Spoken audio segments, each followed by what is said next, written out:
मारे गए थे। 2001 के संसद हमला में 7-8 ऐसे सीआरपीएफ के जवान हैं मारे गए थे। 8 में ताज होटल देखा, 16 में उरी का घटना देखा, पठानकोट देखा, फुलगामा का हत्या देखा 19 में। अब देखिए पहलगाम में जो घटना हुआ था पर्यटक के साथ, 28-29 लोग मारे गए थे। तो उसी पे चर्चा करने के लिए और सुबह में आज 2:02 बजे के आसपास में जो एयर स्ट्राइक हुआ जल सेना, थल सेना, वायु सेना के तहत, उसी पे चर्चा करते हैं। और 9 जगह पे भारतीय सेना ने ऐसा ठिकाना लगाया आतंकवादियों को। अभी अनुमानित विधि से लगभग 100 के आसपास आतंकवादी मारे गए हैं।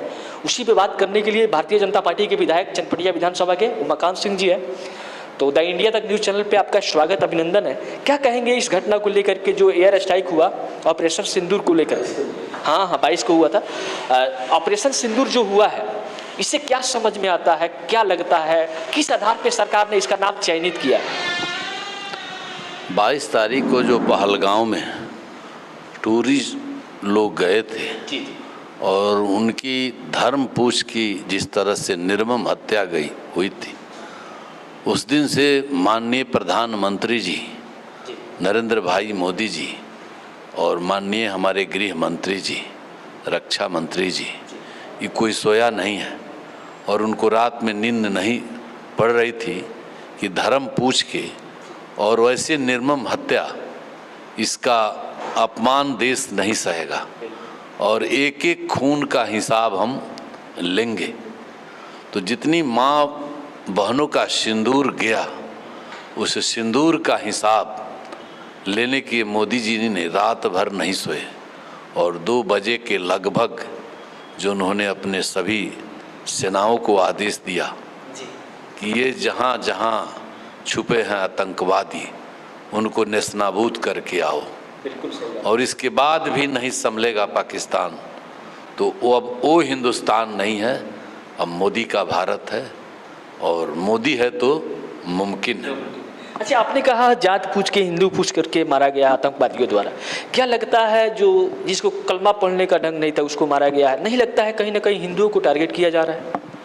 आप देख नहीं रही हैं, जब जातीय आधार पर हिंदुस्तान पाकिस्तान का जब बंटवारा हुआ, यहाँ जो हिंदू हैं वो पाकिस्तान चले जाएं, वहाँ के हिंदू यहाँ चले जाएं, यहाँ के मुसलमान वहाँ, ये किसने किया था?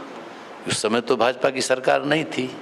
आज ये लोग तरह तरह के आरोप लगाते हैं और कम्युनिज्म की बात करते हैं, सेकुलरिज्म की बात करते हैं। शर्म नहीं आती है?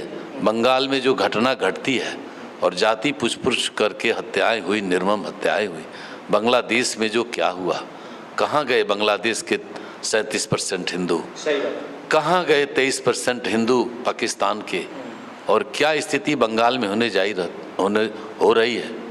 और आज मोदी और जोगी नहीं रहते तो बिहार, यूपी, बंगाल, पाकिस्तान और आपका बांग्लादेश से भी बुरा हाल होता। और इन लोगों को शर्म होनी चाहिए कि आप जब भारतीय जनता पार्टी अपने लोगों को जब बात करती है तो इन लोगों को कम्युनिज्म याद पड़ता है, हिंदुत्व की बात करते हैं। बात बताइए, में कौन की सरकार थी, किसकी सरकार थी, कौन लोग मारे गए, क्यों 2.5 लाख पंडितों को भागना पड़ा वहाँ से छोड़ के, माँ बहनों को इज्जत लूटा गया, हत्याएं हुई, और उन लोग सेकुलरिज्म का बात करते हैं। डूब के चुल्लू भर मर जाना चाहिए। क्या कांग्रेस के सरकार रहती, दिन दहाड़े रोज जम्मू कश्मीर दहला हुआ रहता था, हिम्मत नहीं रहता था कि जम्मू कश्मीर कोई जाए। आज जम्मू कश्मीर में एक पुलवामा में घटना घटी और एक पहलगाम में घटना घटी। ठीक बात बताइए, 1960 में सिंधु जल की जो संधि हुआ था, आप लोग बात कर रहे हैं पानी रोकने की, आप लोग 22 डैम बना रहे हैं, कांग्रेस पूछ रही है पानी रोक कर कहाँ लेके जाएंगे? कांग्रेस के जितने भी तमाम नेता हैं ये पूछ रहे हैं पानी रोक के कहाँ लेके जाएगी भारतीय जनता पार्टी? जब युद्ध करने का जो बम से मारेगा, गोली से मारेगा, तो हम पानी का परिणाम देखेंगे। जो पानी हमारा कहाँ जाएगा, जैसे आएगा वैसे निपटेंगे। और मोदी जी जब तक हैं तब तक मुमकिन है, और मोदी जैसा प्रधानमंत्री भूतो न भविष्यति। इनके रहते पाकिस्तान, अगर एक एक व्यक्ति, एक एक खून का हिसाब भारत का प्रधानमंत्री मोदी जी लेंगे। अच्छा, जरा लोग पूछ रहे हैं, जैसे ये घटना हुआ 22 तारीख को, 28-29 पर्यटक मारे गए, उसके बाद में 2-3 दिन बाद प्रधानमंत्री ने पूरे देश में जाति जनगणना के लिए अनाउंसमेंट कर दिया। लोग तो ये एकदम आशा छोड़ दिए थे प्रधानमंत्री कुछ नहीं करने वाले हैं। प्रधानमंत्री आज सुबह 2:30 बजे के आसपास में लगभग 100 आतंकवादी को मार गिरा है। तो क्या कहेंगे अपने विरोधी पार्टी को जो हमेशा ये कहते हैं भारतीय जनता पार्टी आतंकवादियों के लिए कुछ नहीं कर पाती है? जातीय जनगणना से इस विषय को कोई लेना देना नहीं है। ये जो पाकिस्तान के आतंकवादियों ने पहलगांव में जो घटना की है, इससे जातीय जनगणना का कोई लेखा जोखा नहीं है, वो विषय यहाँ नहीं है। जातीय जनगणना से पता चलेगा कि सरकार कौन कौन से जाति में कितने गरीब लोग हैं, उस हिसाब से उनका हक। अच्छा, एक बात बताइए, पाकिस्तान के जितने भी कैबिनेट मिनिस्टर हैं, रक्षा मंत्रालय हो गया या वित्त मंत्रालय हो गया या प्रधानमंत्री वहाँ के हो गए, तमाम लोग भी ऐसे भी धमकी दे रहे हैं भारत को न्यूक्लियर पावर से हम मारेंगे। पाकिस्तान जैसे आपने एयर स्ट्राइक किया पाकिस्तान में, उन्होंने धमकी दे रही है न्यूक्लियर पावर से हम लोग मारेंगे भारत को। इसके विषय में क्या कहना चाहेंगे आप? करके देखे ना, अगला कदम कोई अगर उठाएगा तो भारत के प्रधानमंत्री का अभी तो झांकी है, ये अभी मथुरा काशी बाकी है।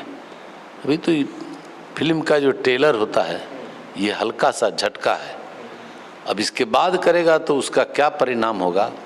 इसलिए पहलगांव और पुलवामा घटना घटी थी, 16 विमान गया था और रातों रात क्या हुआ उनको याद होगा।